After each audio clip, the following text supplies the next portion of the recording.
Okay. Good evening, everybody. Welcome. My name is Pete Janko, and about I would say 8 weeks ago, we were out for breakfast, and a bunch of us were sitting around, and we decided that we can't wait for Medicare for all at the national level anymore, because we don't only have to have a trifecta to have it happen of Democrats, okay? But we need a trifecta of Democrats supporting Medicare for all. Mm-hmm. And as we know very well, not all Democrats support Medicare for all. So we came up with this idea that let's look at Illinois, what Illinois can do, and what we can get done that needs to be done where we're not, where we don't need federal level type approvals or anything like that, because we can't do single payer at the state level. A bunch of states have tried it. It goes against several CMS policy and federal law, and unless those laws get changed, okay, you just can't do single payer at the state level. So if you get those laws changed, then you might as well go for Medicare for all, full stop, and be done with it, right? So anyway, when we were sitting around, we thought, well, okay, what can we do? And surprisingly, there's a lot that J.B. Pritzker can do just by simply executive order.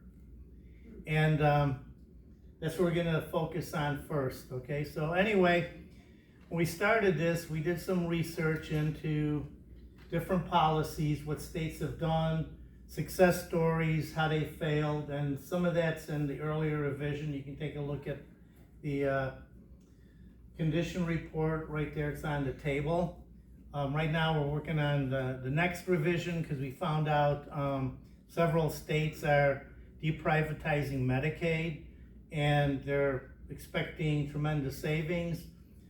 State of Maryland did an overhaul of their Medicaid system back in 1971 and have made 3 changes since then.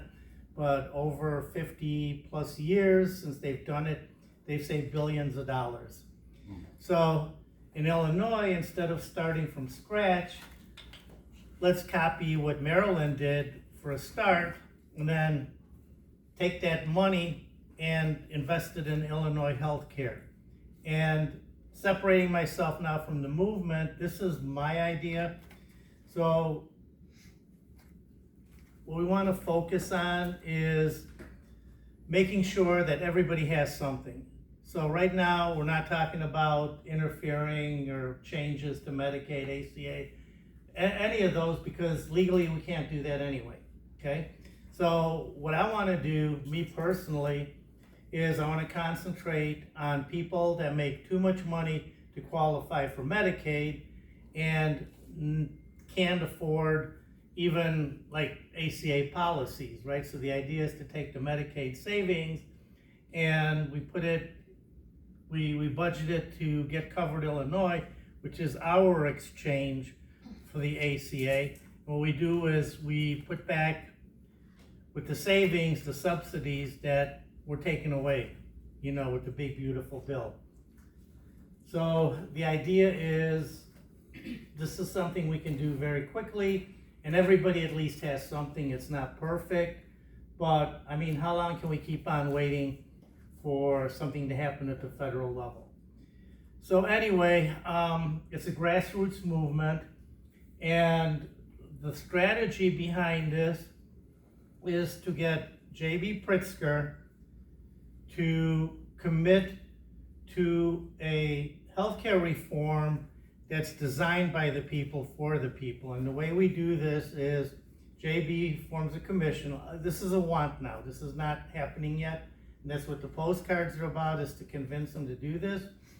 But the idea is that this commission gets formed and they go through every one of Illinois' 102 counties and hold a public forum like this.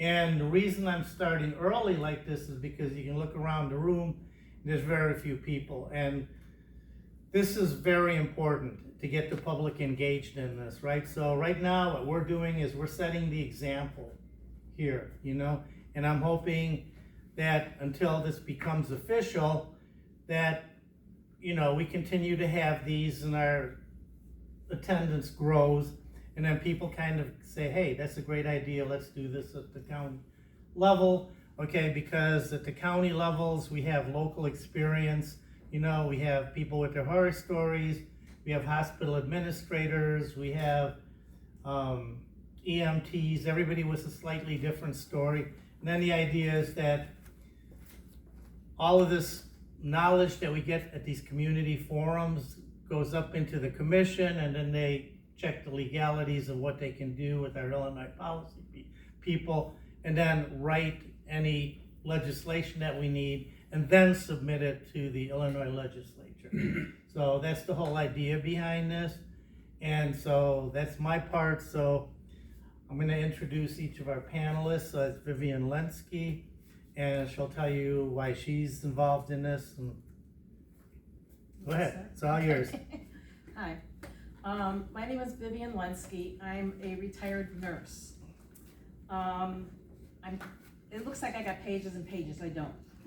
So, but I just wanted to tell you that I've worked for 40 years as a nurse, and the last 20 years of those was as a case manager. And as a case manager, you handle the insurance end of it, trying to get approvals for things. And so I've got that experience. And I just want to tell you a couple stories of things that happened and what is currently going on. So I worked at Lutheran General Hospital in Park Ridge, at Elmhurst. I worked at Aetna for about 12 years, and then at Northwestern Hospital right here. I was a case manager at both Aetna and at Northwestern. At Aetna, my job was handling cases for medically challenged adults and children. And the way we did this was Aetna contracted with a company, and the two companies that I dealt with were both American Airlines and Walmart, okay?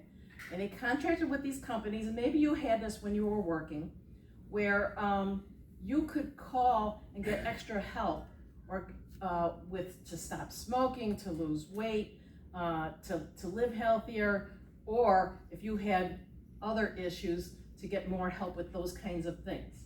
And the company paid Aetna for that service, okay? So even though I worked for Aetna, getting approval for things was not necessarily easy, okay? So two cases I just want to tell you about. This was back in 2010.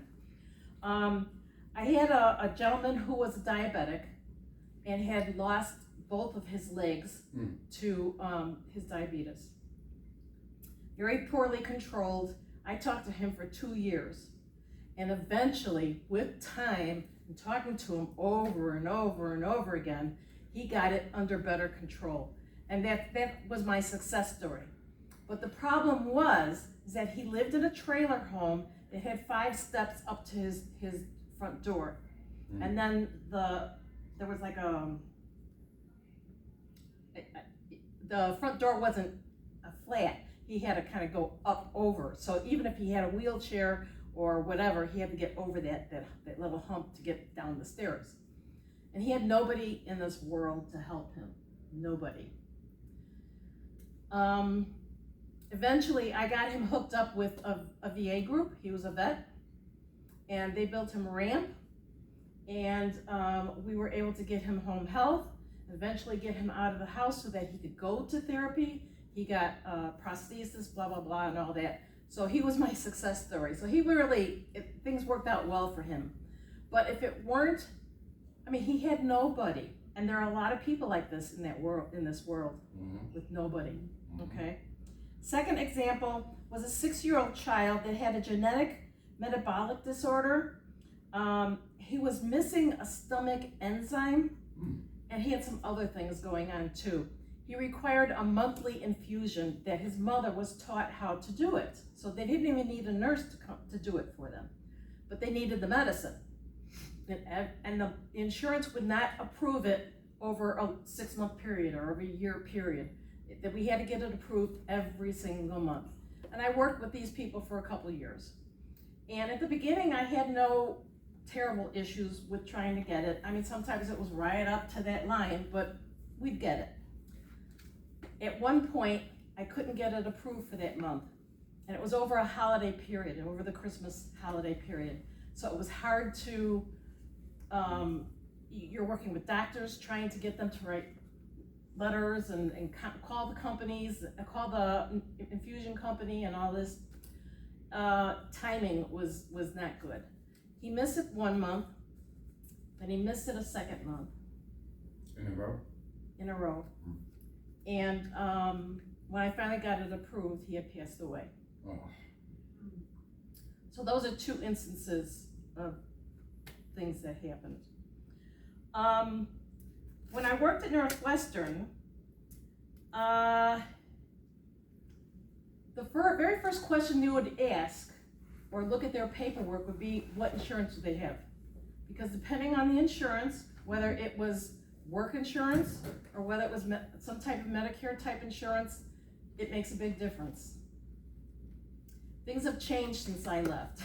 And I talked 3 times to a friend of mine who's still working there to get the latest lowdown on it. These days, most of the type of surgeries that I was involved in were knee replacements, hip replacements, shoulder replacements, that kind of things, all orthopedic stuff. These days, 90% of that is done at these surgical centers. It's not done at the hospital. And the only reason it might be done at the hospital is if they anticipate a problem, or if you have an insurance that might be difficult, those kind of things. So, let's see here. So I'm gonna give you a little mini lesson on Medicare, okay? If you have nobody in the world and you're gonna be all alone, you're in, excuse my French, deep shit. I heard it before you said it. Okay? Everybody is screened ahead of time to make sure that they have somebody at home, and they have to prove it that somebody's gonna be there to help them out after surgery. And if they don't have that person, surgery doesn't happen. Doesn't happen. If you need to go to a nursing home for rehab, you have to have all kinds of reasons, other reasons besides not having a person to support you. It has to be, you've got a complicated medical history, they're anticipating some kind of, complications, whatever. Everyone is admitted as an observation patient, which means 24 hours. You got 24 hours, that's it. Sometimes they can stretch it to 48 as an observation patient. If you have straight Medicare, which is what I have, because when I was working, that was what was best when I was working. Straight Medicare and a supplement. It's not anymore. If you have straight Medicare, and if something happens and you need to go to a nursing home for rehab, you're gonna pay out of pocket anywhere from $300 to $500 a day. There's something new that Medicare has started. I don't know when it started, to be honest with you. I should have looked that up. I'm just thinking of that now.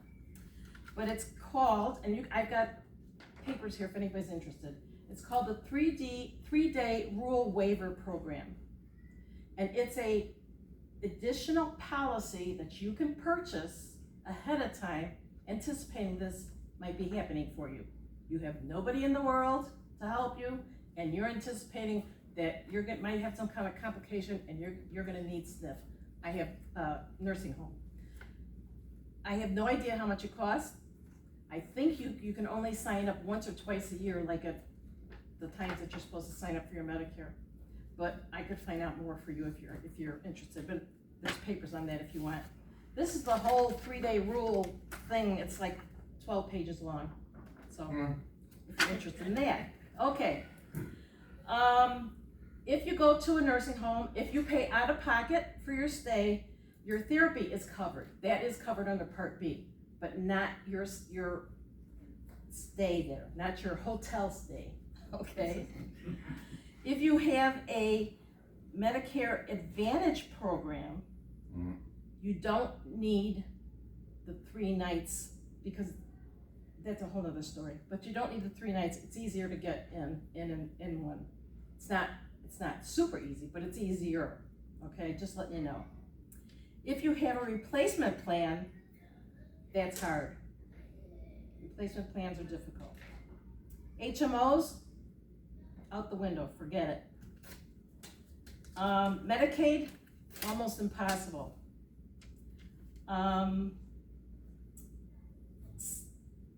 There are people who come into the hospital, and I remember this, there were, not often, but occasionally somebody would be self-pay for surgery. Doctors will say no. They will not accept the self-pay unless you can prove that you've got bongo bucks. There is no way they're gonna take you. So that's your short little thing right there. Another example of how things are now, the girl that I spoke to has a son who has asthma and a condition called Brugatti syndrome. It's a heart condition, and don't ask me to, I didn't do any big research on it, but but he works for one of the big car sales companies in the area. I think it's a Toyota company. I'm not sure. Anyway, he purchased the best plan there is because he knows he's got issues, okay? He had an episode where his heart was giving him issues, and under his previous plan last year, his doctor visits would run him $25 a visit and $10 for his prescription. This year, with his with the rates having gone up, he has to pay $75 per visit and $50 per prescription. He's on a monthly prescription, so I mean, he's got this issue is, and when he had his surgery last year, when it was a little bit less expensive, it was $7,800 out of pocket for him. Oh. This is a 26-year-old kid. With insurance. With insurance, With the best plan you can get. the best plan he can get. So if he has an episode this year, he doesn't know what it's gonna cost him.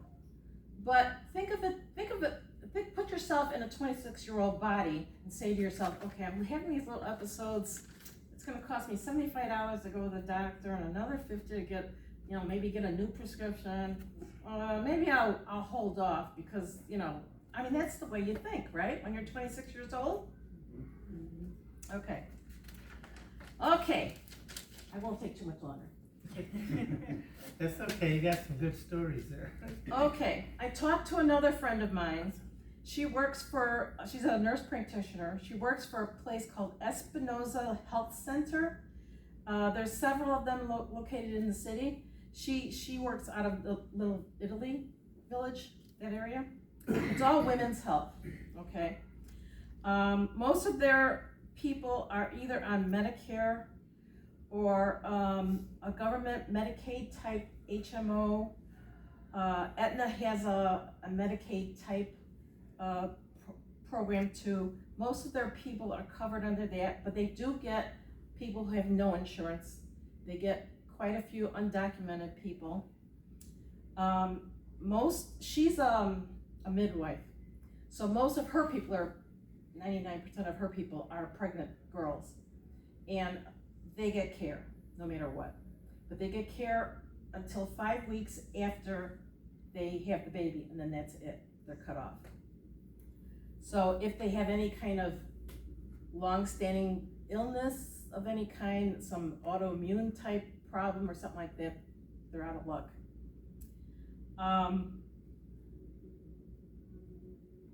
If people are uninsured, if they don't have any insurance whatsoever, there is a sliding scale.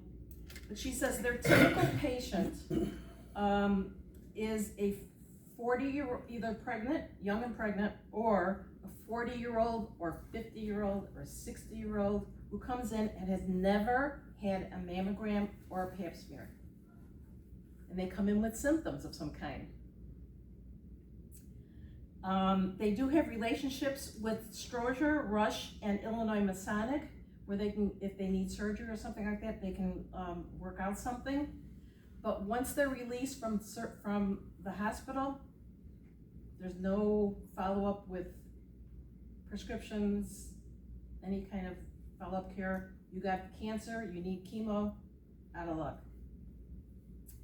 My experience when I worked at Lutheran General was that we had some cancer patients come in, and it was like that back then too. I mean, you got your care while you were in the hospital, but once you left the hospital, there was no home health, no chemo, no therapy, nothing. And it's still like that. And so we've got a lot of people who are left out in the cold, and it's not right. It's not right. It's just not right. And so that's where I am. That's me. Nice job. Okay, Well, next it's just- is Lisa Messinger, so. Yeah, so I didn't bring notes, so I'm just gonna talk. Well, about- it's supposed to be casual, Yeah. so.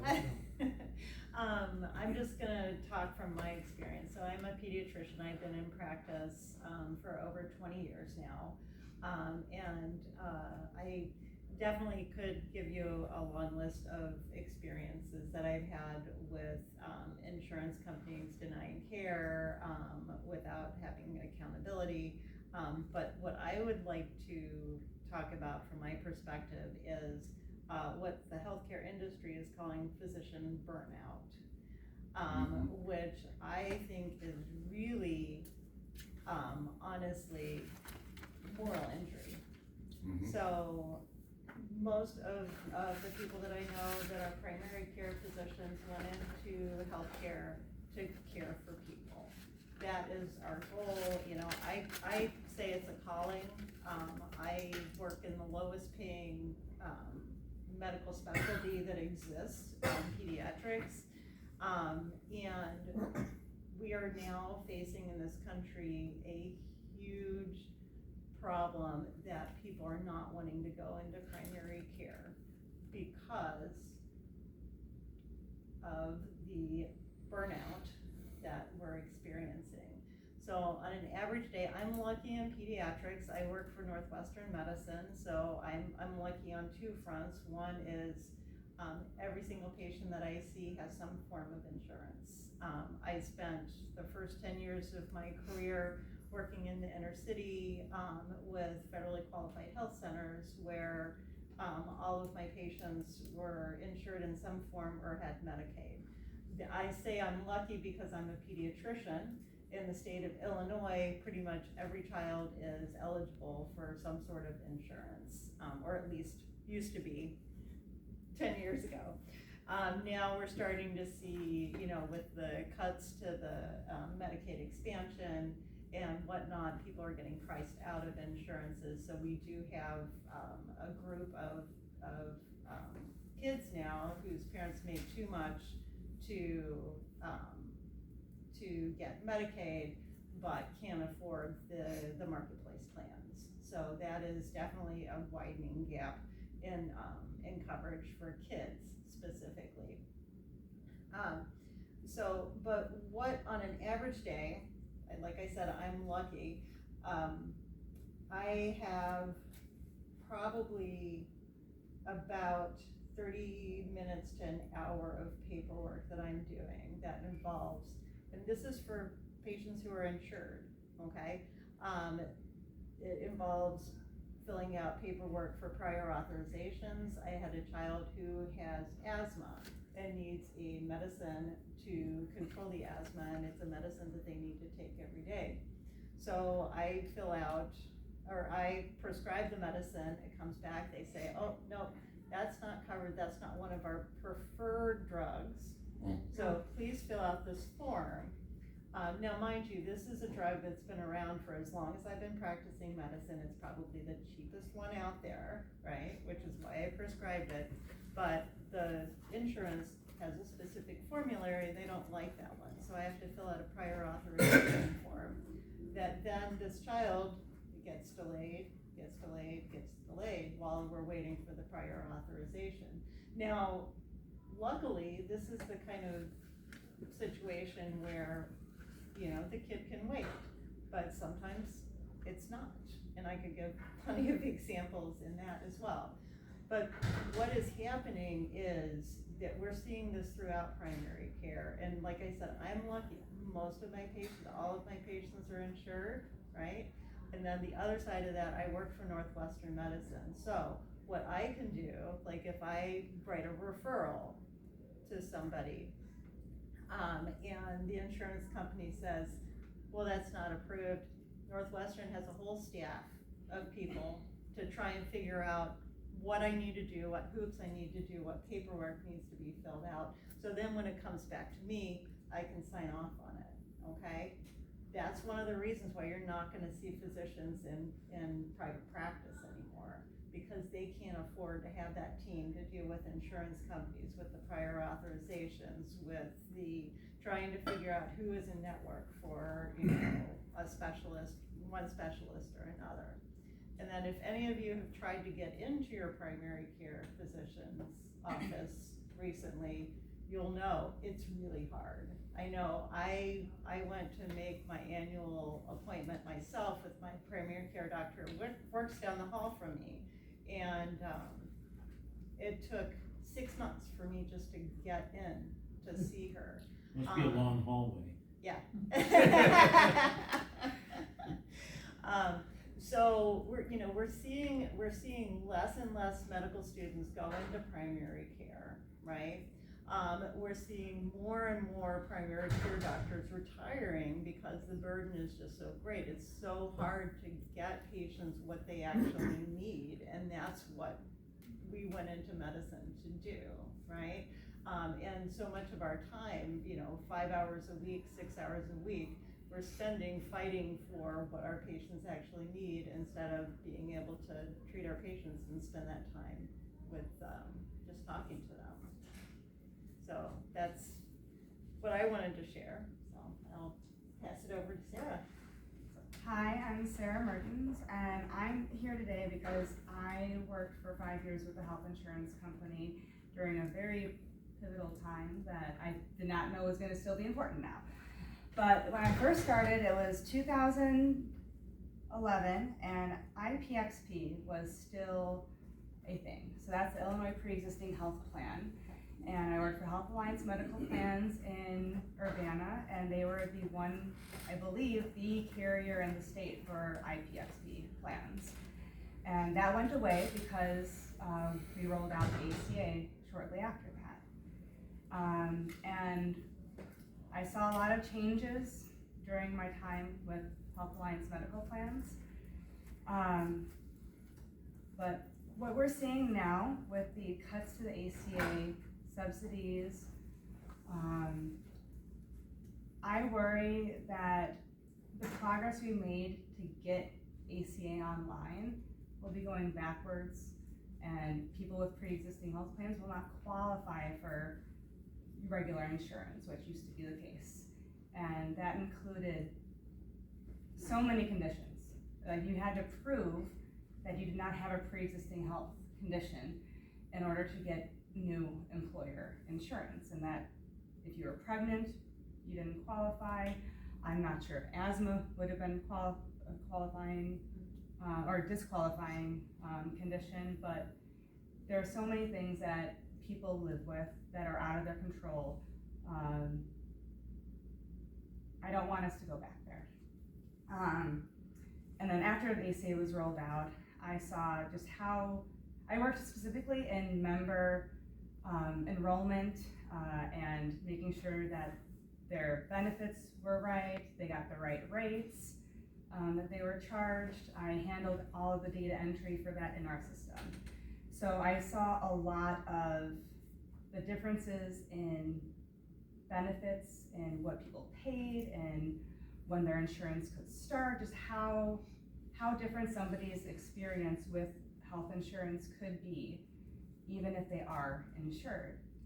And the IPXP plans were extremely expensive, and I would not be able to tell you in today's dollars how expensive they were, but they were more expensive than the ACA plans. There was savings passed on to members with the ACA plans, which, as we know, are very expensive. And when you move up to the small group plans, and at the time, I'm not sure if it's still the case, but small group was anything that was below 25 employees at the time. And large group was 50, or maybe it was up to 50. Anyway, as you get to a bigger company, your insurance premiums generally go down because that risk is spread out. And our ACA plans, you're paying as an individual, your rates are underwritten as an individual, the risk is all on you, so the insurance companies are allowed to charge more. But with everybody insured on ACA, which was the goal of ACA, we should be having those costs come down. With everybody insured, we are sharing risk, the insurance company share the risk for that. And we're not seeing those savings being passed on to our members, well, our members, like I still work there, but we're not seeing that savings passed on to the people who are paying the health insurance, which for ACA is people. And one of the things that I really want to see, and I don't know if laws would have to change for this, but the only people making a profit off of our ACA plans being underwritten at an individual level is the insurance companies. And I don't think that that is right. I want to see savings for the members. There are so many different ways that we can go about doing this, be it Medicare for all, universal health care, single payer health insurance. And I'm here today, not just because I agree with what Pete wants to do here, but because we don't need the one perfect solution, but we need something better, and we need community input on how to get there, and I want to see it happen. Other things that I witnessed during my time with an insurance company was at least for Health Alliance medical plans, I'm not sure when it started with other insurance companies, was the advent of facility fees. So if you go to a surgical center for your surgery that is linked to a hospital, if you're seeing a provider who has attending rights at a hospital, if you're seeing them at a satellite location, you can get charged multiple times, not just for the office where you see a provider, but you can get a second copay essentially in the mail because they have rights at the hospital, and the hospital wants their cut. And I'm pretty sure that that does not get passed on to the physicians, right? I would see the insurance companies finding different ways to charge the members, and as an employee of a health insurance company, I'm very happy to share with you today that insurance companies are mostly people who enter data, like I was, or nurses who help make sure that their patients are being taken care of as best they can, or people who are answering the phone, trying to make sure that the patients are navigating what they need to for customer service. When these changes were rolled out with the insurance company, we had our quarterly town halls, they were generally met with stone silence, because it's, what do you mean, these people who we try our best to take care of and keep healthy, you're happy you found a way to make more money off of them? Because they were absolutely giddy upon telling us that. They did not have the right crowd for it. And then, there was one other, yes, okay. A big change that I saw that was just with this insurance company, okay? When I first was hired to Health Alliance Medical Plans, which now is not actually a company anymore, so they can't come to me and complain about this. But the mission statement was wonderful. It was one about wanting good outcomes for our members. It was about taking care of them and wanting to make sure that we had the best providers, that we were, yes, I understand, but it felt very good knowing, hey, this is the company that I work for. During the time that I worked for them, they merged with the hospital and in their administrative levels. I mean, they'd already been under the same umbrella, but different technical employers, you know. Once they merged with the hospital, we changed from that mission statement of we want to have good outcomes for our members, because good outcomes for our members mean it's cheaper for the health insurance company. They're being better taken care of. But they removed that language and switched to language where they wanted good outcomes for their shareholders. And that is what our, again, not the employees of the insurance companies, but the people who run them, that is their end goal at the end of the day. It's not about making sure that everyone's able to get their medicine on time. So many people in the insurance companies work on that every day. And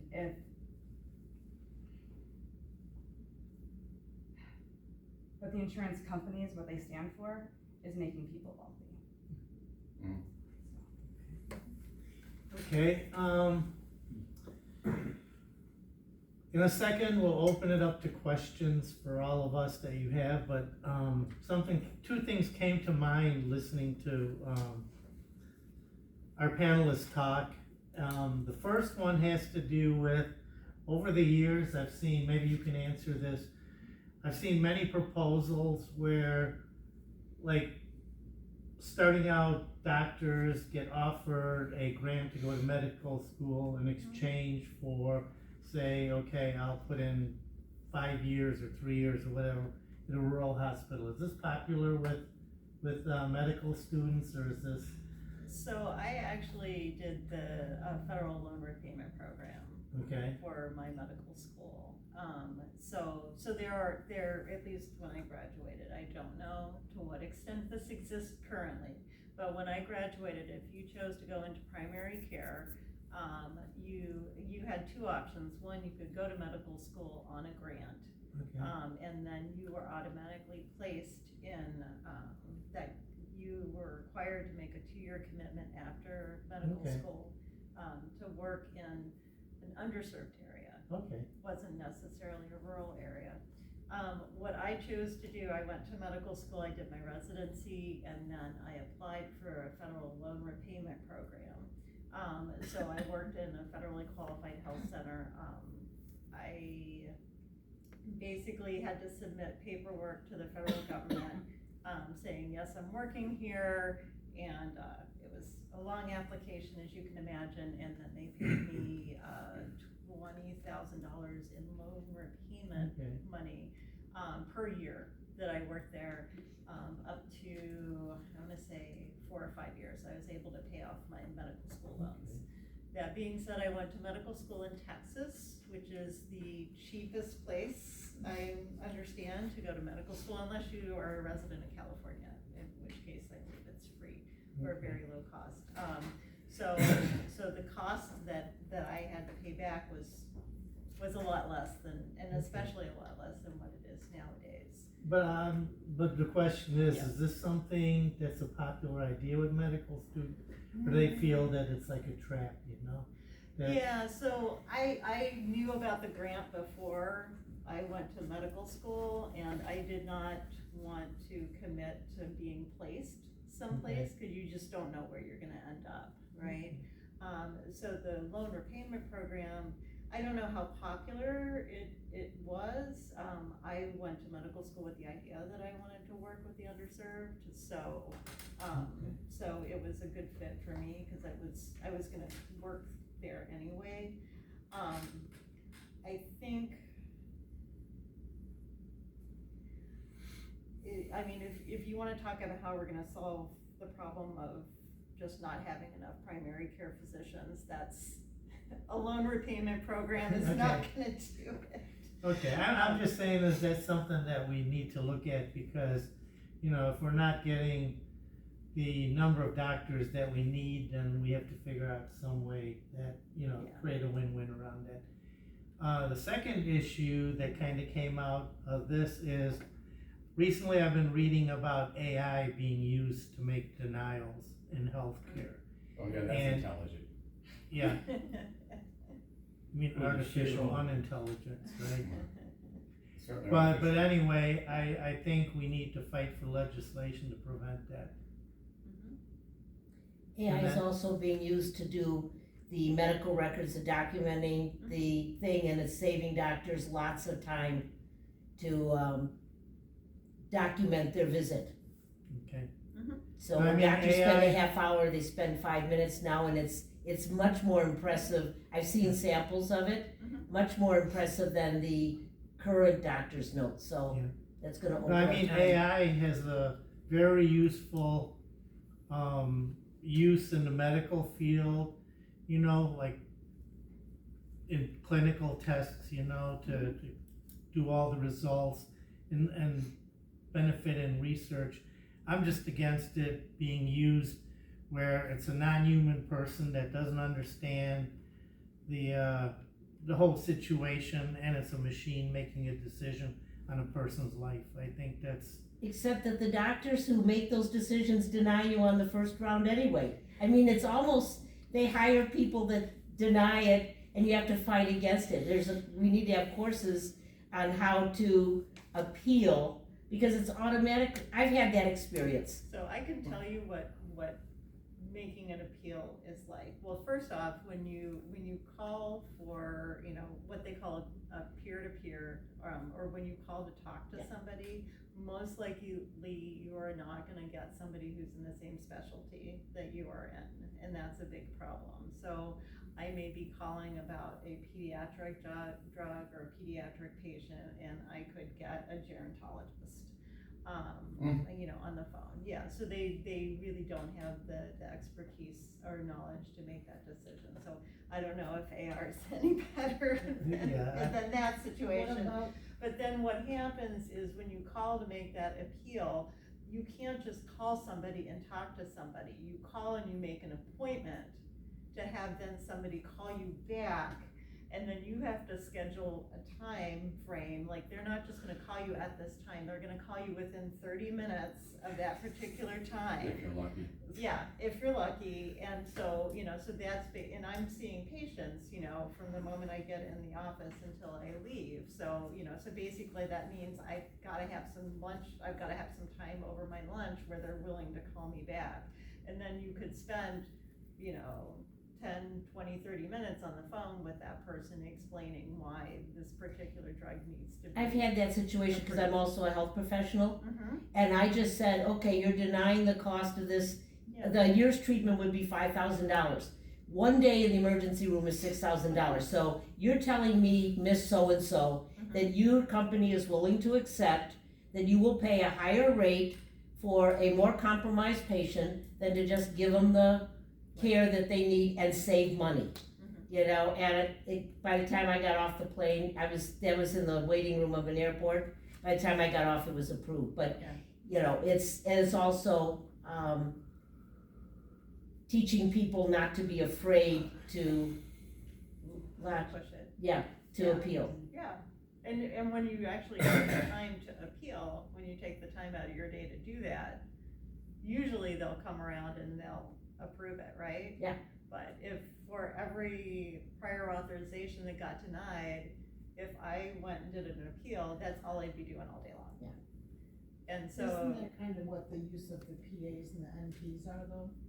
I mean, most, in the Rockford area, most doctors have probably 5 or 6 PAs or NPs in the clinic working with them. Some may see, if they're advanced, they may see patients, but some of them, literally, that's what they do all day. It's just write the scripts that need to be refilled, authorize all of that. And now we're starting to the point where we're expecting any floor nurse to have her nurse practitioner license, but you're not willing to pay them. You're paying them they're working nights, weekends, holidays. They have a master's degree or sometimes a doctorate to work in a hospital and be treated like they're whatever. But at some point we have to realize they are physician's assistants and nurse practitioners, and we need to use them in cases of that so they can clinically address the approvals or denials. And why isn't the state system or the Medicare system taking those people in to work for them? So the doctor doesn't have to take I know you probably see 25 patients a day at 5 minutes each. Is that what it is up to now? Well, so I'm lucky, like I said, I work for Northwestern Medicine, the expectation is I see 3 patients an hour, so I get 20, yeah.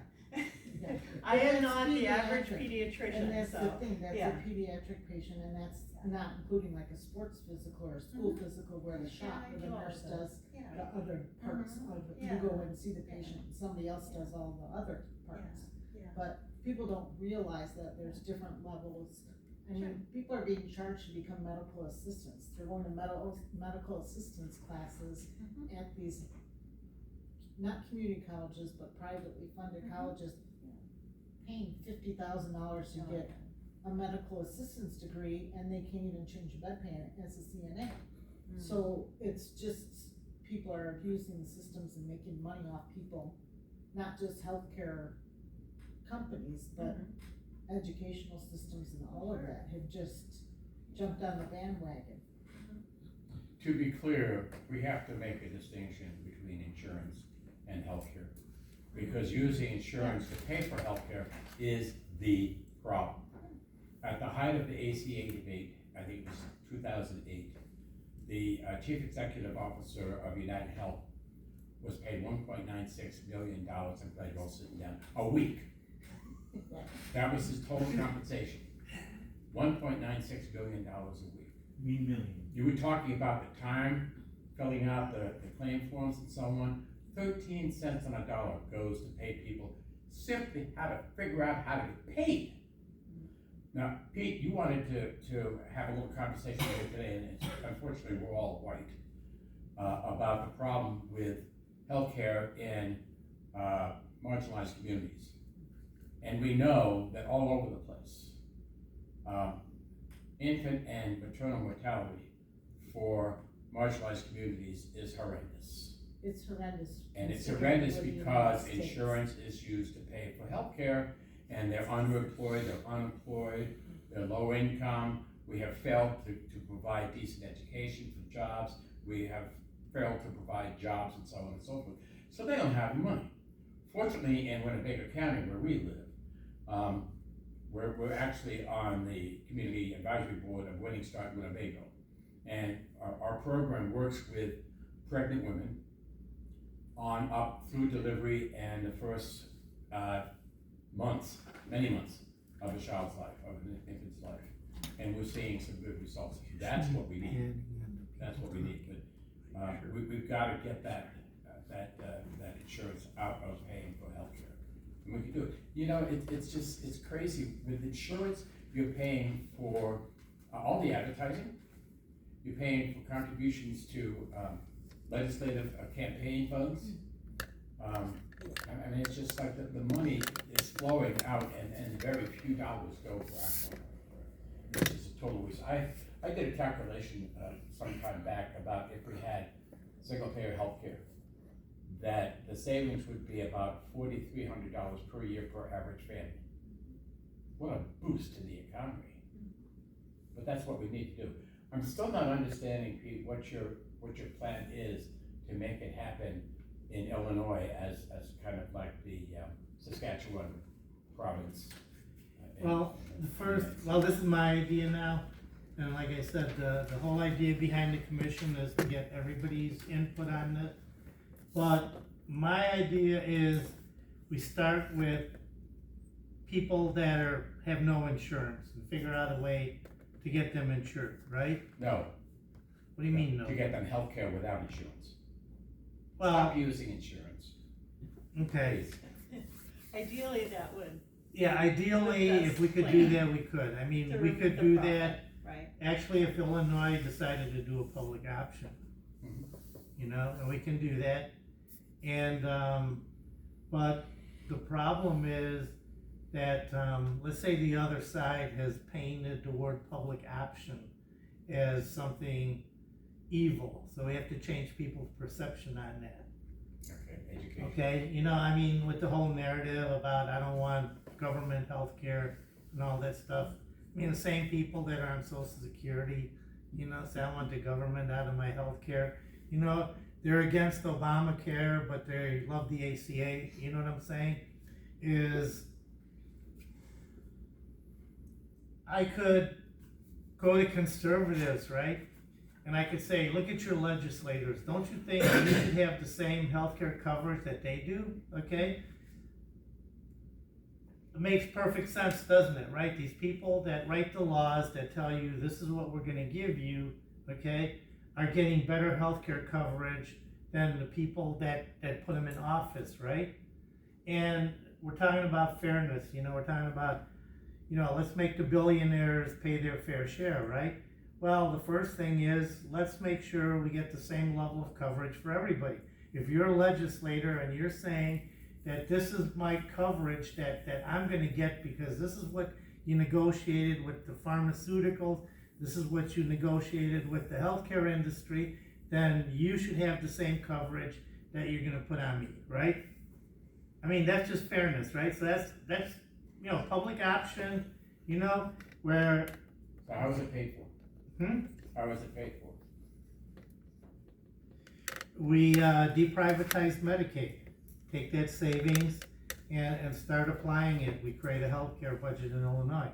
What do you mean by deprivatizing Medicaid? Take the insurance companies out. Yeah, there's 6. They're called CMOs right now, where all the administration for Medicaid goes through. Okay, and they take 15% of every Medicaid dollar. CMO. Hmm? CMO, define. CMOs, right? Yeah, what are they? What are they? Well, I don't know what they are offhand. Oh, I mean, I got CMO lists, but I stand can't for? rattle them off. What right does now. CMO stand for? Hmm? What does Asking CMO what stand CMO for? stands for. It's in there, okay?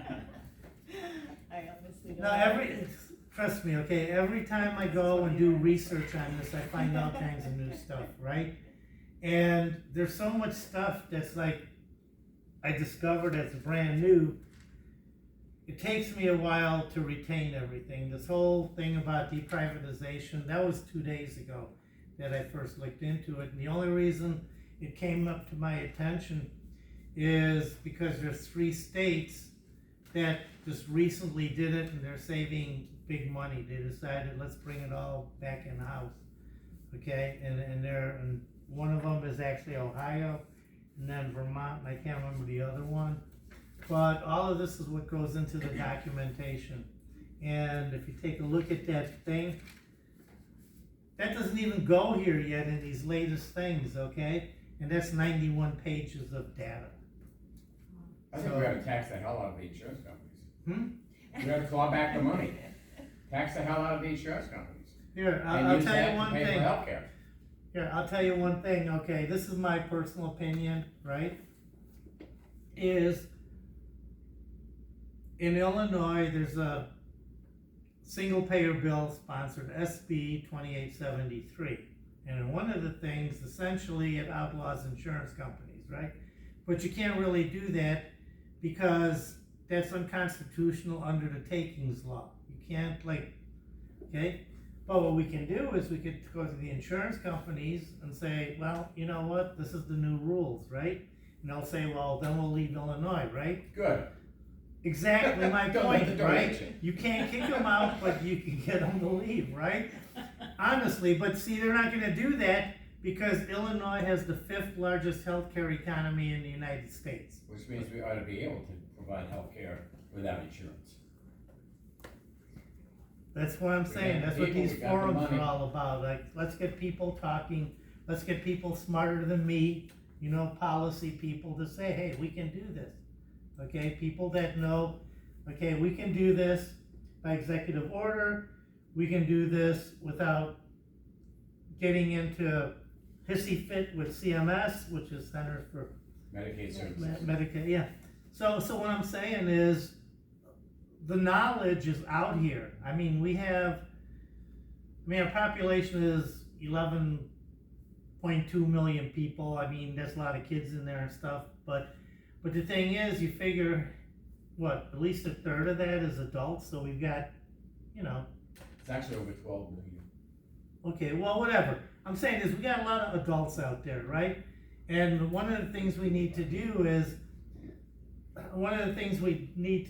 is, our situation in Chicago is different than the situation in McHenry County, is different than in Kane County, is different than in Coles County down in southern Illinois, right? What we need to do is, we need to go and tap into all of these problems and look for common denominators, okay? Things that, okay, this is what we need to fix first. But the one thing that this Illinois Care Initiative is I'm tired of the lobbyists controlling the legislation, okay? We've got 3 bills, one a prescription drug bill that's supposed to take, but the problem with these bills is the intentions are good, but they're all negotiated, okay? You get to the point is, this is what the insurance companies are willing to concede, okay? We need to push harder than what they're willing to concede. The same thing with Big Pharma, right? I mean, why do we pay for some of our drugs 5-10 times what they charge for the identical drug in Europe? Okay? Or Canada, or Mexico. Or Canada, Because Mexico, they whatever, right? Because they negotiate the prices, with the. Yeah, but I'm just saying is stop negotiating and tell them this is, No, I mean, the Europeans negotiate well, prices, that's fine too. and we don't. And Right, we don't. the irony is Or that in why- effect, we are subsidizing the Europeans' drugs. Or why, when I went to In reality. ASCO to pick up my medication, did she wanna charge me $120 for a 1 month? And I says, I've never paid that before, and she checked some other direct meds or some other stuff, and she got it for me for $43. Yeah, Good RX. yeah. Yeah, but European nations have like a single healthcare system, so the healthcare system can negotiate the rates, whereas we have, Hello? yes. Hello, yeah. Well, this is where we can look at that. Sure, and that's why there's a Negotiates difference, it yeah. Well, no, I mean, Yeah. but And see, each the thing, insurance what I'm company saying is if we had negotiates the Medicare for drug, all, we could and they fix that, control- right? But see, that's kind of like beyond reach until, especially as long as, Republicans are in charge until Trump is gone, right? I'm saying is that's a couple of years, okay? So even if, Democrats take everything in 2028, okay? I mean, then you go through another couple of years of the legislation, all the arguments and everything. We gotta push our legislator, okay? So we're talking about the soonest we could get Medicare for all, even if all the planets line up, is what, 5 years from now? I mean, how many people are gonna die? How many people are gonna get sicker in that? And I'm just saying is, we need to get tough and we need to do something now. And what we need to do is we need to push the envelope, okay? And we need to push hard. I think what you need to do is educate people. Mhm. I mean, you're talking about Illinois, I came because I'm concerned about healthcare in Illinois. Right. And you're mentioning things and I've been in healthcare I retired after 55 years. You're talking about a country that only has 12% health literacy. 9 out of 10 people are not able to navigate, so you've got a whole state and people don't realize what the healthcare system, how the healthcare system is structured, they know how it affects them individually, but they don't see the big picture. So there has to be a ground campaign, letters to the editor or whatever, coming out weekly, like what's happening in Illinois, Right. and the legislators have to be involved also, you can trash talk them, but I've had cases where, Well, I'm not trash talking. Okay, but well, it's I not mean- at the state level anyway. We've got lots of good Democrats at the state level, and that's what I'm saying is we need to move what we can do now down to the state level. I'm just saying is because of federal laws, constitutionality, CMS policies, ERISA, all of these things is we just can't do it, okay? And if we pass a single payer bill by some miracle in Illinois, okay, everybody's gonna come out of the woodwork and challenge each one of the components and it'll never happen, right? But what I'm saying is if we split up all the things, okay, and they're all tied together, they're all related, but they're enacted as we can do it, right? And so what I'm saying is we don't cut out our Illinois legislature. What we do is we take the knowledge from the people of Illinois, okay? The commission evaluates it, okay? state of Illinois policy people write the legislation so that it doesn't conflict with any federal regulations, right? So it's ready to go. And then they've written bulletproof legislation, hand it down to our legislator, we pass it, and it's enacted, right?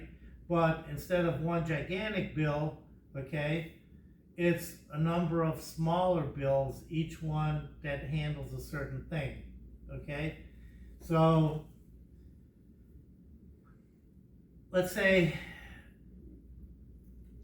even drugs, okay? You can't, like, controlling drug prices is more than just saying controlling drug prices, okay? Because we buy drugs for Medicaid, you know, and we negotiate drugs for, like, the Illinois state employee plans and all that stuff, and all that stuff, right? So what I'm saying is, we can't just pass a bill that says, oh, we're gonna cap these drugs. What we have to do is we have to look at all the places where drugs are handled individually in Illinois and consolidate all that first, right? So what I'm saying is, we gotta take this jumbled mess that we have of a healthcare system and essentially put it in a file cabinet, you know, put what belongs together to get together. Does that kind of make sense? Except that it sounds like you're putting all the burden to do everything on a smaller group of people instead of like educating the state and getting more of a grassroots involvement. We've been doing that for decades. Yeah. With the Illinois Single Payer Coalition of Physicians for a National Health Plan. And the other thing, part of what IllinoisCare wants to do is you type in your zip code and up comes all the community meetings in your area so you know what happens to it. And what you can do is you can sign up for notifications so you get an email so you don't, you know, so the meeting hasn't passed you, right? And the other thing is all of these kind of forums, okay, I want full transparency. So what they're gonna do is just like the county board meetings and everything that's happening now, they're all live streamed as they go on, okay? So in other words, everybody in Illinois can say, well, I just am interested in my meeting, my forum, or they can go look at their neighboring county, you know? In other words, there's a IllinoisCare initiative site where you can select how you wanna be involved. You wanna know about all the meetings, the ones in your adjoining districts, right? You get emails, okay? All the things are televised and they're saved. They're not only live streamed, but they're saved. So if you're busy when the live stream is happening, you can come back anytime and the meeting is recorded. How many people do you have in the Illinois Care Initiative? Just started. That's a brilliant move, Pete, by the way. Yeah. What? That's a brilliant move. To let people see what's going on in different counties around where meetings are and that sort of stuff. You can. I agree, but how many people? I mean, because you're competing with so many things. Like, you have to give me a reason to want to come to this when I've got this and I'm supposed to go pick up this tonight and I'm, you know, got to take care of the kids. Well, see, right I'm now, living a longer life. yeah, I mean, like right now, this is an See you informal one time. meeting and this is kind of like to prime the pump, okay? Okay. We only started 2 months ago, so we're Okay. relatively small, right? Mhm. The idea is over the next couple months is people start finding out about this and they listen to the discussions we're having, and then we convince them that, well, you know what your opinions are, your ideas, how to fix what's broken is important to us, right? Because right now, all healthcare legislation is written by lobbyists and consultants, right? And You have to, the most that we can do is when there's proposed legislation that's already been written, okay, you get to do witness slips, right? But guess what? Okay, very few legislators pay attention to witness slips. Okay. Do you have a sheet for people to sign up contact information to develop communication along the lines of what she's talking about? Well, right now, there's a sheet there, okay? Now, mind you, this is not the official government thing. What we're trying to do is get JB to create a commission that kind of follows this model, okay?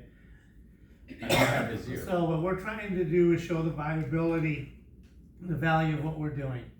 Right now, there's a sheet that has our website, okay, has the Facebook pages, and the idea is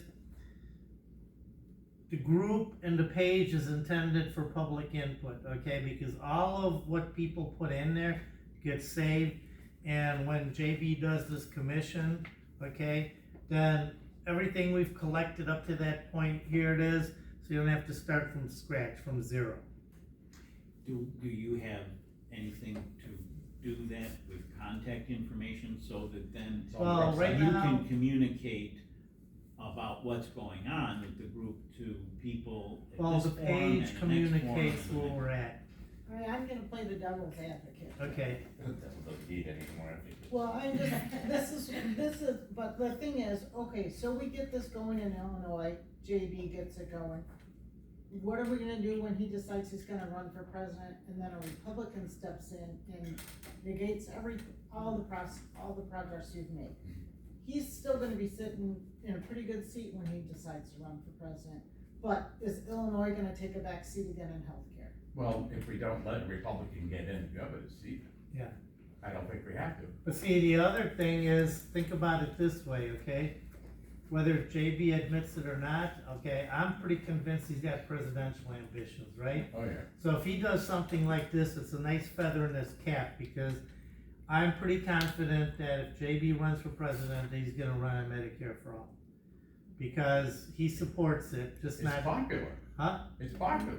No, but I'm Majority just of saying, Americans support it. is he's gonna run on Medicare for all. I'll bet anybody money right now, Oh, yeah. okay?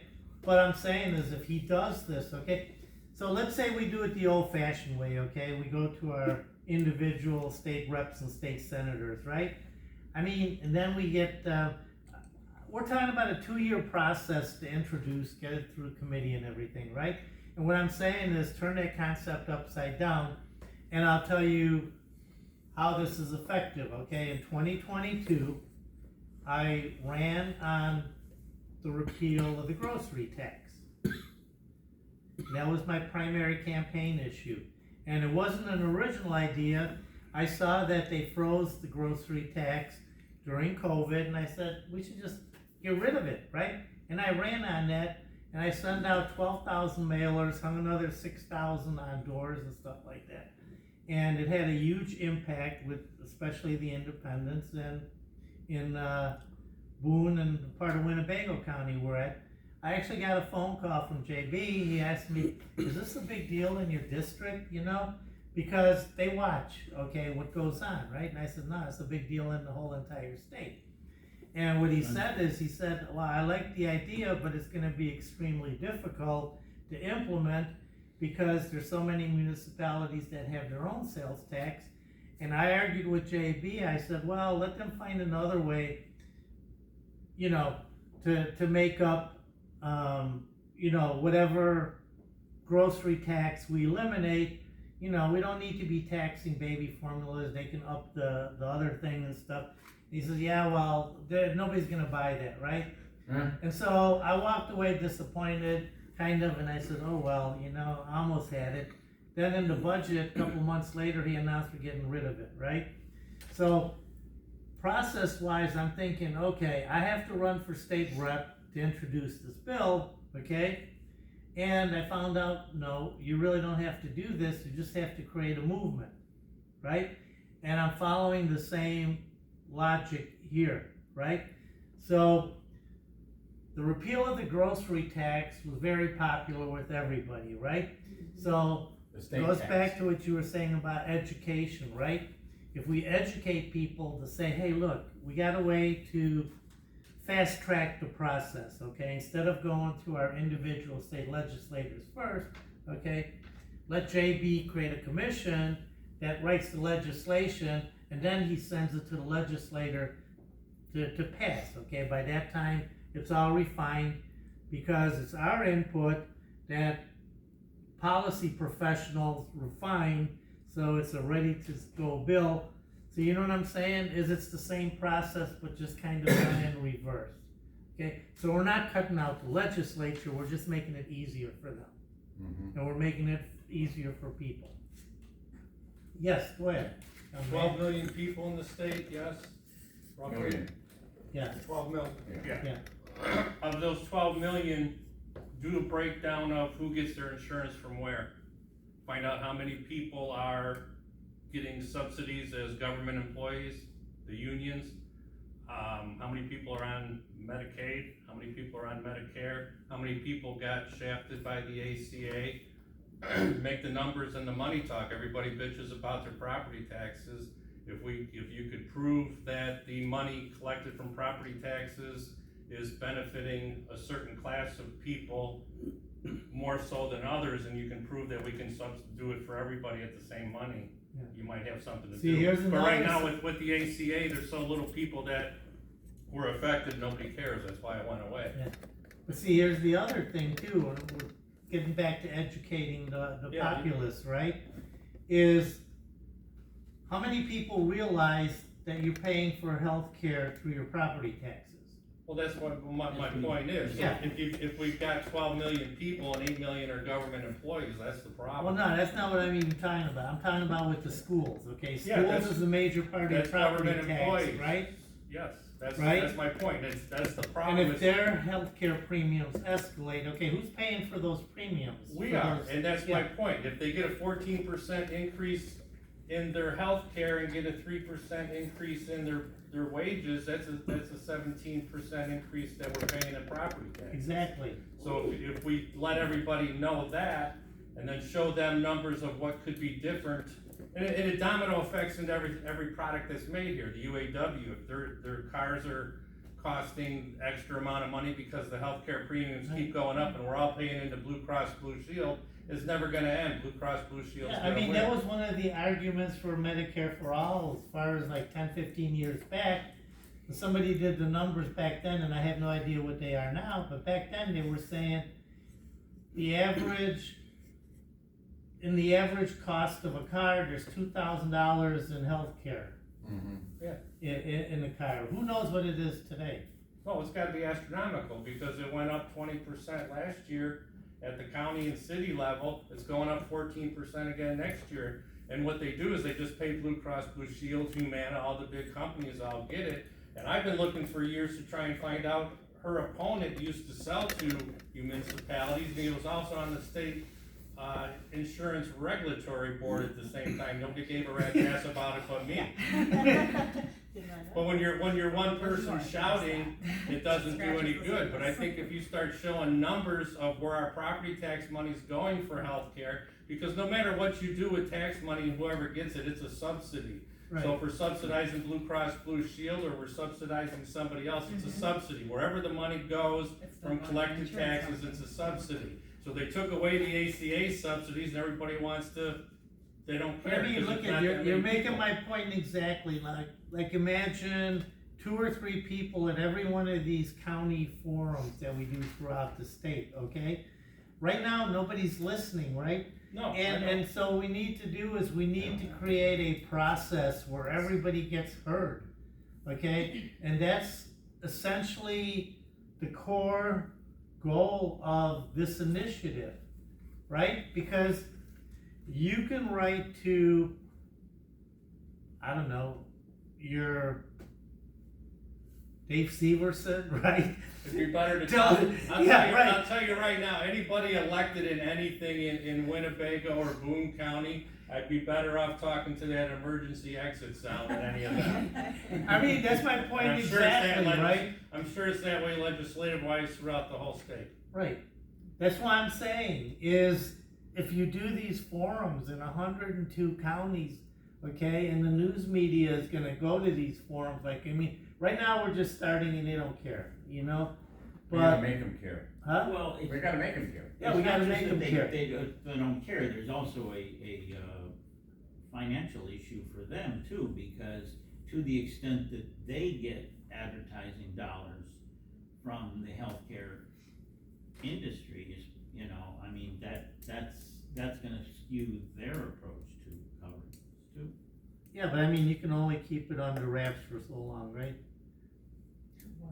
I mean, what we need, I mean, realistically speaking, look at the right-wing side, okay? Right, Look at how many bloggers and. But we need to build numbers like she's talking Yeah. about, and we need people to do the research to the numbers of people, and the research to find those numbers so that these forums can be more effective in laying those things out. Nobody's gonna like this comment, but one thing that would definitely help, just from witnessing what my mom went through a year ago. Everybody knows what my chart is. One form or another, everybody's got it. Yeah. The HIPAA laws and the stupidity that goes on with some of that, when you have 2 85 or 86 and 88-year-old people wandering around aimlessly, emergency room to trying to figure out what to do because there's nobody there to help them, and then each hospital does the same test over and over again within 2 weeks, kind of stupid. Yeah. They don't reference on the my charts thing, and it's going to get to the point where with certain things and the costs going up, especially from the administration levels, that we're gonna have to come up with a way to, if you're on some sort of public, we have to eliminate those extra costs because that just takes money from everybody else. One thing that struck me about the panelists, every single one, and the conversation afterwards, is just how damn inefficient our system is, which is just a waste. But and people don't understand the system. You know, like hospital billing is crazy, and you can't even find out prices if you wanted to shop prices. They're predicting a shortage of healthcare professionals, physicians in 2035. And There already is. there already is, but I mean, it's gonna get worse, and if you're in Sun City, Huntley, you know, I mean, your appointments you're lucky to get an appointment in 6 months. Right. It's like 9 months out, or if you're lucky to even get an appointment sometimes. The federal government under the administration is now pressuring African countries to expel their Cuban doctors. And if they don't, then we're gonna take action against them financially, against those countries. My joke is that maybe we should have the Cuban doctors come here. Well, What you you know, said- And the that's not current that far from- situation for primary care is that we are really very dependent on foreign medical graduates. Yeah, Not just stay even here. primary care, it's, Across, yeah. it'd be Yeah. on primary care, right? What you said about sharing information, I mean, God, 30 years ago when computers first came into the hospitals, the whole idea was so hospitals across the country could share information with each other.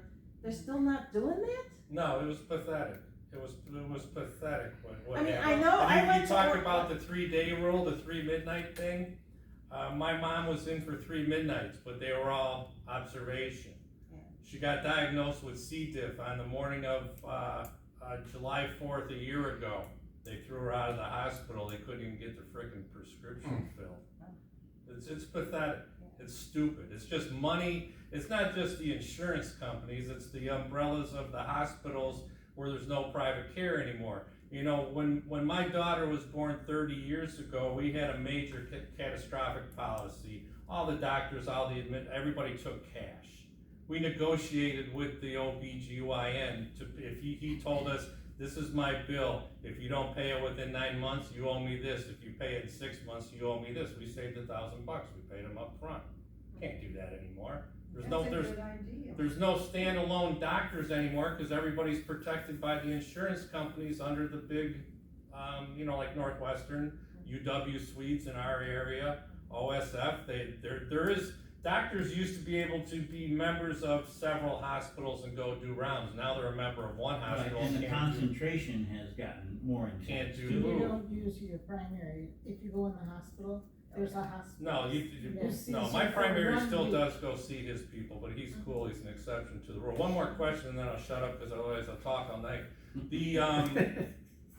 if we were to try and eliminate, insurance companies without really doing a bunch of anything, if everybody went to a catastrophic plan, you as a professional in your own practice, sort of under Northwestern, I read an article recently trying to come up with an idea about giving like $3,000 as a family to one doctor.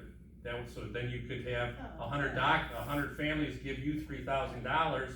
That would increase your, So there are. it would shorten You're your talking about load like and give concierge. more. Concierge medicine. That's Yeah. the word, yeah. Yeah, you're talking about like concierge medicine. It didn't say that, it was a Okay. different way, but that way you could get longer appointments, instead of being in and out in 5 minutes, cause as you get older, you need a half hour. We don't know about that. We've been talking Yeah, about so- creating advocacy via educating the public. Yeah. And I don't know how many people know about the National Nurses United effort to get resolutions passed on the city and county levels. But you can go to their website and see about doing that. That creates education. That creates the notice from the media notice, media attention, so. And that's a good way to do what it is that we're talking about doing. Of course, we gotta know it's stuff. Just But I think I make still a wanna comment know, on your like the idea. state of It's not Illinois. mine, I read it, I just wanna know what your feelings were on that. Yeah, so my feelings are that's great in a place that people can pay a doctor. Well, what I was gonna, in turn to come up with that money was to write off a Pete's thing, getting rid of the distributors of the, Medicaid, and find the money so each family has that money to find a person to be their family physician. To say, okay, here you go, you know. Yeah, here's instead of taking government money and giving it directly to Blue Cross Blue Shield, why don't we take government money and give it directly to the professional? Well, see, now there's another idea that's Then we can worthwhile to help talk eliminate about. you would still be under Northwestern's umbrella, but then it would make the professionals work harder to gain the amount of patients that they need to subsidize their own income. Yeah. So instead of having 10-minute slots, you could get a half-hour slot. Yeah. And What I'm you just would saying cap is- each physician off at a certain amount of people, so they're not getting But that then it burnout comes there. back to the number of physicians too. Well, it may be encouraging them to get more people to get in here. If we pay for their education, plus prove that you can, we have to do something. Right. It's Right. terrible. We I mean, have it's to do stupid. something. You go to the emergency room in Rockford, if your head's not cut off, you're there for 8 hours. Yeah, absolutely. But see, that's something to, She was trying to get in. oh, I'm sorry. Go ahead. No, I just need to get a picture like Illinois. How many hospitals? How many people are insured? How many people Yeah, are that's- not insured? How many people are partially insured? What's an average We need premium? numbers. Where could we do savings? And I guarantee you, if you go on TikTok, there'll be someone on TikTok, you have a Facebook page, you put it out there, for the seniors, put it in a newspaper article, if it Sure. says medical costs or healthcare, or, is your pocketbook depleted because of your doctor's costs or something, or you can't get a doctor appointment, people will read that, Sure, but it's like looking at the whole of the state and then right. where do we target it? Cause I don't know how rural hospitals are being impacted by the current things. They're being closed. I know in Will County, the OB-GYNs have sort of closed up shop in Will County, and they're coming into southern Cook County to get care, and how far do people have to travel to get health care? And how long out is the appointments? We need sort of like, That's what this is about. This is like the first meeting of this. right, but I mean, that's what we need. Next week, these guys will meet and one of them will be assigned, how many physicians are there? She'll be assigned how many, Yeah, I mean, right Medicaid now, patients it's a are there. handful of people, and, we're busy just trying to build this out, okay? We need volunteers from all over the state. I mean, we got people that, love to do that kind of research, okay? And, So what are the plans to recruit them? How are you recruiting them? we got a volunteer sign-up sheet. Okay. And we're gonna keep doing these, okay? Right now, we're working on one of these, forums in DeKalb, the end of July. We wanna do one just for students at NIU in mid-September timeframe, you know, to get feedback from what the students are experiencing. You know, what the students have now. I mean, are they covered under their parents' plan? And I mean, we can do polling, okay, we can ask a room full of students, and depending on what they have, you can project it pretty accurately within a couple percentage points what all of Illinois experiences. I mean, that's what polling is. Well, the way that NIU works is that they have fees to, cover students, but you can waive the fees if you're covered under your Your parents. parents, right, but I'm just And saying in is Illinois, you can be covered under your parents' insurance until I believe 25 years old. 26. 26. Yeah. So through 25 or including 26. That's kinda loose though, it don't work. What I'm just saying is that's part of why we do the surveys, to try and find out, okay? And I'm sure that there's data out there that answers all your questions. The problem is that data is nationwide. Everything you've asked for exists, but that's nationwide, okay? How do you break Illinois out of it? I really don't know, okay? So we'd essentially have to find out by ourselves, you know, through asking people, you know, through these forums. Or get the public involved in, you know, putting all the pieces of the puzzle. Oh, exactly. Together. I mean, that's why the idea is to go to all 102 counties. Well, and then you would get the rural input in those Yeah. counties. Are there already organizations like this though, so that we're not like siloed here and there, because, you know, starting from the ground up, I once worked with somebody who wanted me to, it was an Italian group, and they wanted to build an Italian, like, cultural center. I thought, Sure. great, but then I did research, and there are 20 small little Italian groups, so I suggested that they get together and pool, because they were all going to the same Right. places, but they all wanted to be their own fiefdom. So they didn't want to work together to get it done, they all wanted to do it. And I'm wondering if we, you know, if there are other groups having these same kind of discussions, because nobody, you know, how many of us are here? It's Well, right not- now, okay, we have like Illinois Single Payer, National Nurses United, Physicians for National Health Plan, okay, they're all focused on national Medicare for all, okay? And slowly, and I've been talking to some of them, okay, that said, okay, we understand the issue with not being able to get it anytime soon. And one of the things I had to do is convince them, I'm saying, this is not an alternative to national Medicare for all, okay? It's an interim thing. It's putting your finger in the dike, you know, right now until somebody can fix the dike, right? So this is intended because, like I said, you know, we're probably at best, okay, if the whole country decides, you know what, we've had it, we're gonna do Medicare for all, for the legislation to happen, you know, the laws to be changed, the policies, we're talking 5 years, okay? And what I'm saying is, what do we do in the interim, okay? What can JB do by executive order that we can implement almost immediately, okay? What can we fast track through the Illinois legislature? Let's do that now, okay? And when National Medicare for All happens, okay, hopefully, We'll be dead by then. well, maybe not, okay? I'm hoping not, I okay? don't like the way What you I'm think. just saying is, I'm nothing, old enough to remember Quentin Young. yeah, what I'm just saying is, whatever we do right now to fix our broken system in Illinois, okay? It doesn't minimize anything, it's applicable to National Medicare for All. It means we just got a head start on it, okay? I'd like to point out that Congressperson Rokana out of California has introduced legislation to take care of that problem with CMS. And I think we need to find out more about that and get our Congress people to support that. Right, we need the waiver to do certain things. Right. Okay, so you understand. Yeah, I wanna say there's current legislation in place where they're trying to push Medicare for all at the national level, but I mean, we've been holding out for that for so long. I don't Since think that, 1945. I don't think we wait any longer for that to take place at the national level. We need to get it started in Illinois. And if it happens at the national level, like Pete said, that's great to have a head start here. But in Illinois, we can do more than just wait on the national. They did in '63 in Saskatchewan, Canada. Okay, any final questions, because we're gonna get kicked out of here pretty soon. Anybody else?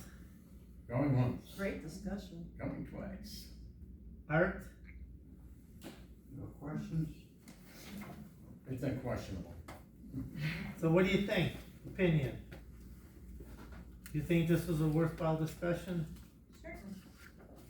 I think it's a big thing to tackle, and you're gonna need a lot of help. Yep. Well, and then on her idea about the individual groups, even though that was more of a cultural thing, it would be a tough bureaucracy thing for the organization to try and maintain and manage the 103 counties. But if we would encourage cells, if you will, Well, that's Like part different of the chapters, idea. you're saying? well, yeah, right, chapters, I guess cells has. No, I mean, maybe that's part of it, if you go deeper into the thing, Okay. is it's split up into regions, okay? But I mean, So- that's, So on the commission would be 10 regions, each region split into 10 counties, except two regions will have 11 to cover all 102 counties. But yeah, to have a commission with 102 people sitting out there, okay, that's not workable. So we get that. We're talking building grassroots. oh, and then one other thing about media issues, we live in an interesting time with regard to media changes. The democratization of broadcast and publishing is very dramatic. I mean, for very little money, one can broadcast and publish worldwide distribution for very little Oh, yeah. money out of their basement. Yeah. Okay? It's akin to the invention of the printing press. Right. But, Martin Luther never would have gotten anywhere without the printing press. Yeah. And But that's we one have of the this things situation right now, but the challenge is, it is so, the best thing about the internet is what I'm talking about. Right. You know what the worst thing about the internet is? You're talking The about- same thing. Yeah. Because so much crap is out there too. But part of this is to use that and, Well, the beauty of it is these days anybody can go on the internet and do their own podcasts and Right. stuff. The, And we this just- library has a recording studio.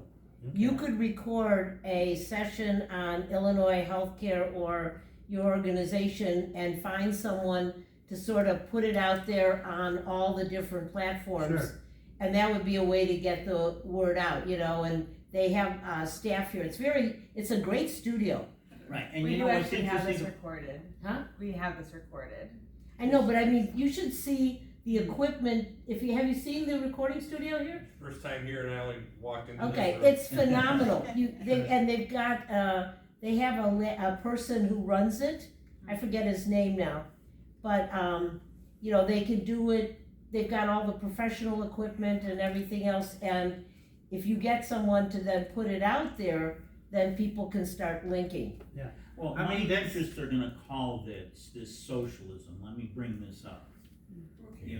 What we're talking about. Let's be real, this is Yeah. what's gonna happen, or what it has been happening. and will Everything is continue. socialism. Well, but we're sitting We're in in a we're sitting library. in a socialist Yeah. institution, the library. What you're talking about is that the public, funds this library, the creation and the staffing of this library for the community's use. Right. That's socialism. Let's not run from the word. That's socialism. The most successful wealthy countries in the world are a combination of capitalism and socialism. The only question is, what is the balance and how is it structured? And You who know, benefits?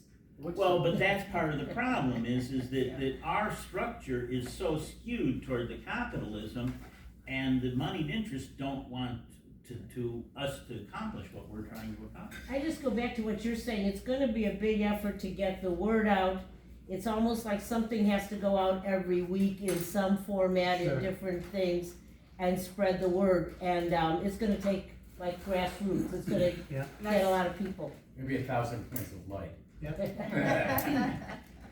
That's what we're working on, we're Okay. only 2 months old, Okay, okay? thank you. Oh, you're just saying. Still in diapers, huh? Huh? Still in diapers, huh? Yep. Watch free speech TV. But thank you, everybody, for coming out. Well, I was in Chicago, I guess. Because you said you knew a lot about the library, you know the population. Okay, I guess I'll turn it off now. Okay, here we go. He closes the show every day, his program every Yeah, day.